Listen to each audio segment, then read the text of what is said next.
ডাকসু নির্বাচনকে ঘিরে শিক্ষার্থীদের মনে কাজ করছে উচ্ছ্বাস। আমি যদি প্রশ্ন করি কেন?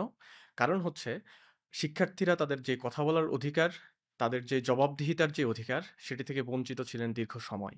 আমরা বিশ্ববিদ্যালয়ের অন্যান্য অংশীজনদের দিকে যদি তাকাই, শিক্ষক থেকে শুরু করে কর্মচারী, কর্মকর্তা থেকে শুরু করে প্রশাসন, সকলেরই রয়েছে নিজেদের কথা বলার প্ল্যাটফর্ম, নিজেদের স্বার্থ আদায়ের প্ল্যাটফর্ম। কিন্তু শিক্ষার্থীদের যে লেজিটিমেট প্ল্যাটফর্ম অর্থাৎ ডাকসু, যেটার মাধ্যমে তারা তাদের অধিকারগুলো আদায় করে নিতে পারেন, তারা জবাবদিহিতার আওতায় নিয়ে আসতে পারেন শিক্ষক, প্রশাসন এবং সবাইকে, সেই প্ল্যাটফর্মটি দীর্ঘদিন ধরে অকার্যকর ছিল।